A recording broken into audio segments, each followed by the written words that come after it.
This ebook is brought to you by Agenvard 1998. Related research. Both object relations theory and attachment continue to spark some empirical research. For example, object relations has been used to explain the formation of eating disorders.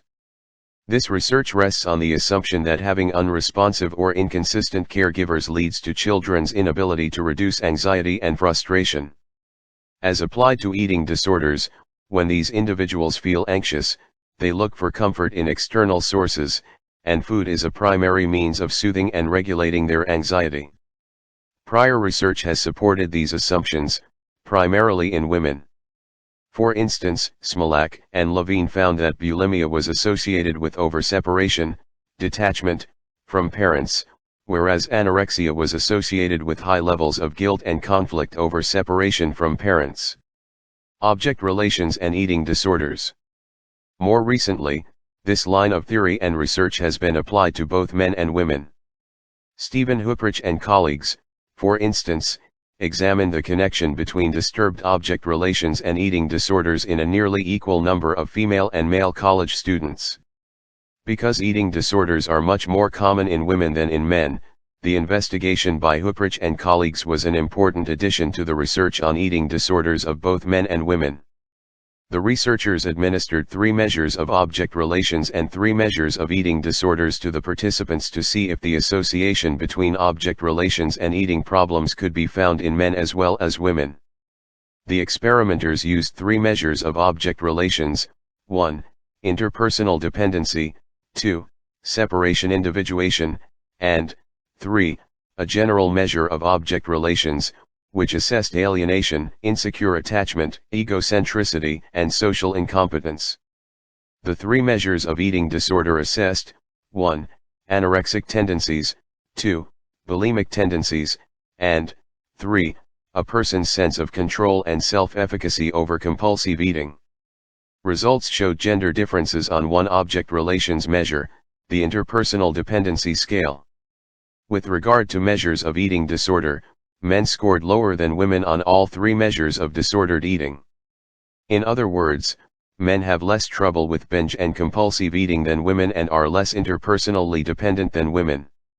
Nevertheless, some overlap existed between college males and females, which suggests that gender differences, though usually significant, do not neatly divide men from women on such measures as interpersonal dependency and its relationship to eating disorders. For example, Huprich found that both men and women who were insecurely attached and self-focused, egocentric, had greater difficulty in controlling their compulsive eating than those who were more securely attached and less self-focused. In other words, when insecurely attached people of either gender are threatened, they turn to an external object, food, as a means by which to comfort themselves. Attachment theory and adult relationships. Attachment theory, as originally conceptualized by John Bowlby, emphasized the relationship between parent and child. Since the 1980s, however, researchers have begun to systematically examine attachment relationships in adults, especially in romantic relationships. A classic study of adult attachment was conducted by Cindy Hazen and Phil Shaver, who predicted that different types of early attachment styles would distinguish the kind, duration, and stability of adult love relationships.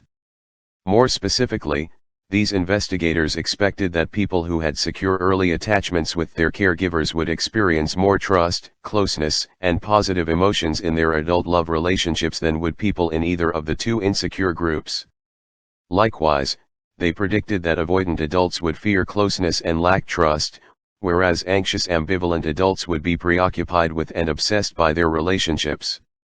Using college students and other adults, Hazen and Shaver found support for each of these predictions.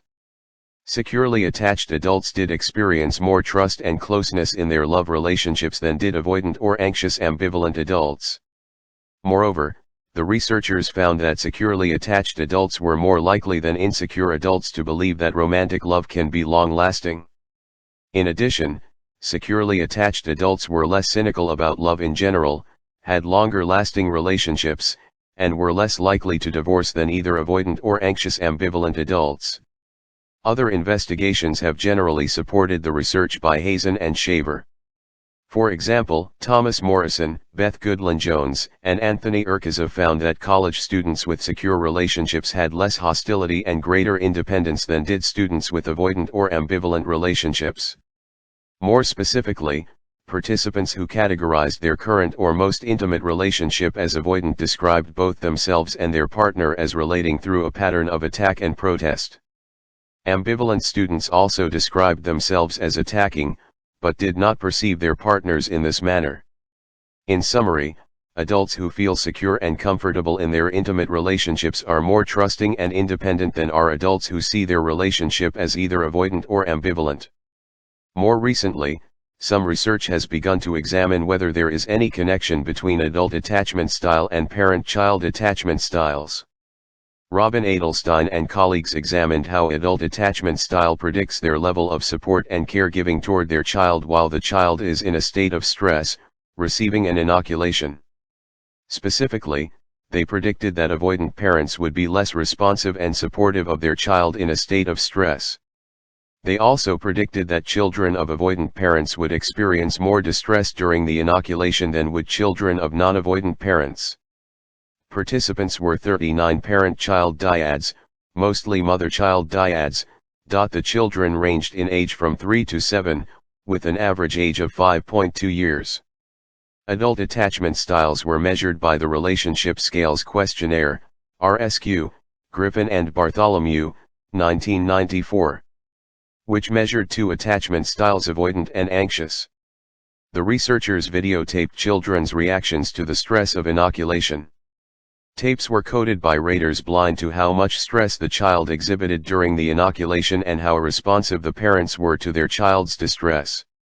As predicted, Adelstein and colleagues reported a significant interaction between parental avoidance, child distress, and parental responsiveness.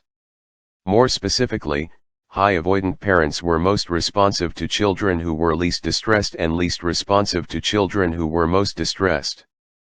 The opposite pattern was found for parents low in avoidance, that is, they were most responsive to highly distressed children and least responsive to less distressed children. In addition, children of avoidant parents were more distressed by the procedure than those whose parents were not avoidant.